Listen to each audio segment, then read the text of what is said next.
Oke, kita akan coba menjelaskan tentang gelombang. Ya, fenomena gelombang ini banyak di kehidupan kita sehari-hari. Syukur mata kita nggak bisa melihat gelombang tersebut. Kalau seandainya mata kita bisa mendeteksi gelombang, ya, maka kita akan kerepotan keseharian kita.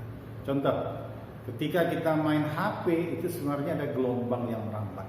Ya, demikian juga kalau kita melakukan transaksi di ATM, ya, nonton TV, mendengar radio, bahkan kalau lagi marah dan senang pun, ya, itu ada gelombang yang terpancar. Syukur mata kita nggak bisa melihat, ya. Kalau bisa kita akan terganggu, ya, dengan riuh rendahnya gelombang yang ada di sekeliling kita. Baik, mari kita berkenalan dengan gelombang. Kemarin kita sudah belajar tentang getaran, ya, atau gerak harmonis sederhana. Contohnya apa? Gerak harmonis pada pegas dan pada bandul. Nah, gerak harmonis ini getaran yang terjadi di satu titik yang tidak merambat.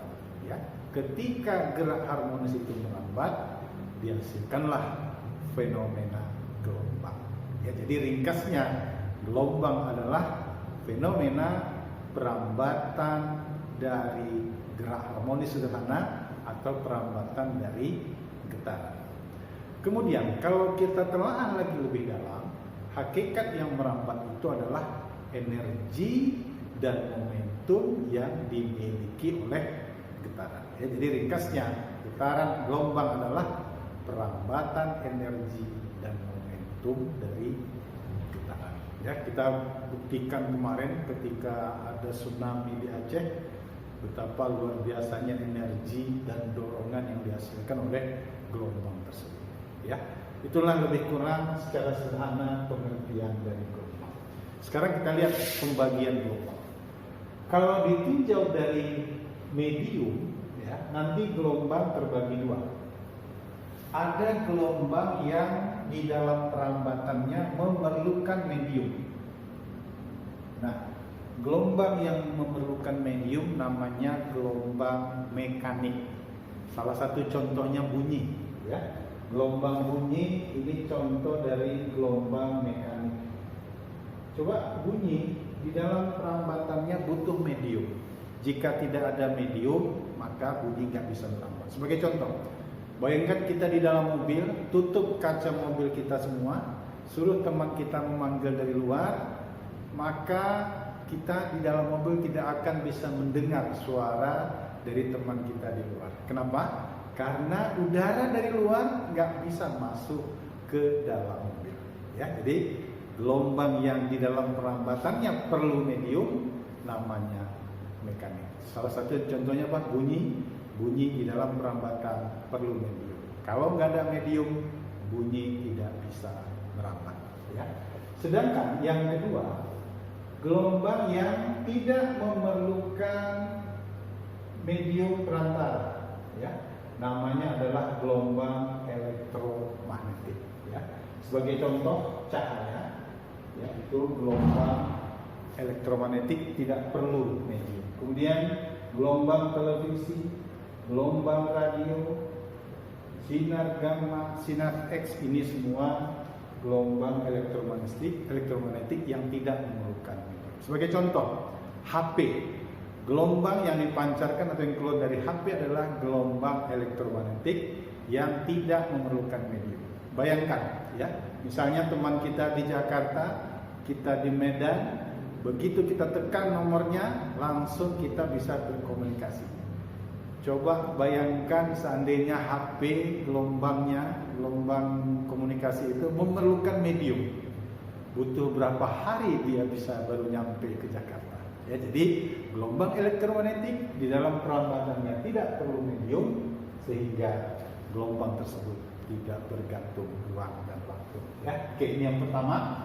Dilihat dari mediumnya gelombang terbagi dua, yaitu apa? Gelombang mekanik dan gelombang elektromagnetik. Sedangkan yang kedua, kalau dilihat dari arah getar, ya, gelombang juga terbagi dua. Yang pertama, ada nanti namanya gelombang transversal. Ya, ini sering kita dengar ya, di SMP dulu kita sudah belajar. Gelombang transversal adalah gelombang yang arah rambatnya tegak lurus dengan arah getar. Ya, arah rambat tegak lurus arah getar. Tegak lurus ya. Arah rambat katakanlah AR, arah getar anggaplah AG, tegak lurus ya.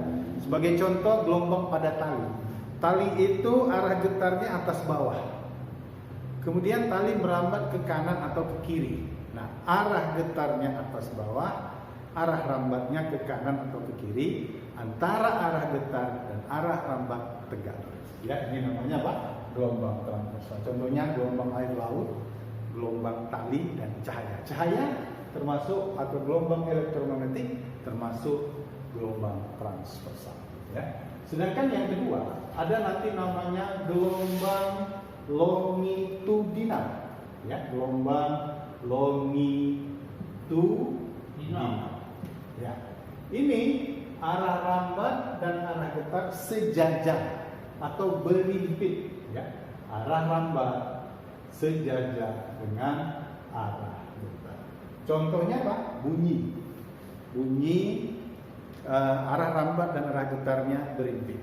Contoh yang lain gelombang pada pegas atau selingki. Ini termasuk apa? Gelombang longitudinal. Ya, jadi ditinjau dari perlu tidaknya medium terbagi dua, mekanik dan elektromagnetik. Ditinjau dari arah rambat juga terbagi dua, gelombang transversal dan longitudinal. Nah, yang berikut yang ketiga kita lihat dari amplitudo. Ya, kita lihat dari amplitudo.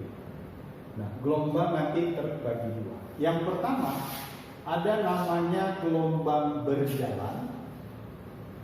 Kemudian yang kedua, lawan berjalan apa? Atau bergerak, itu gelombangnya diam atau gelombang stasioner, sama ya. Nah, kita lihat. Kalau gelombang tersebut berjalan, amplitudonya tetap ya. Amplitudo kita sebut A ya. Besarnya selalu tetap. Sedangkan kalau gelombang diam, amplitudonya berubah-ubah atau tidak tetap. Nah, inilah nanti akan kita dalami tentang gelombang mekanik dan elektromagnetik, gelombang transversal dan gelombang berjalan serta gelombang stasioner. Baik, sesi pertama inilah pengertian dan jenis-jenis gelombang.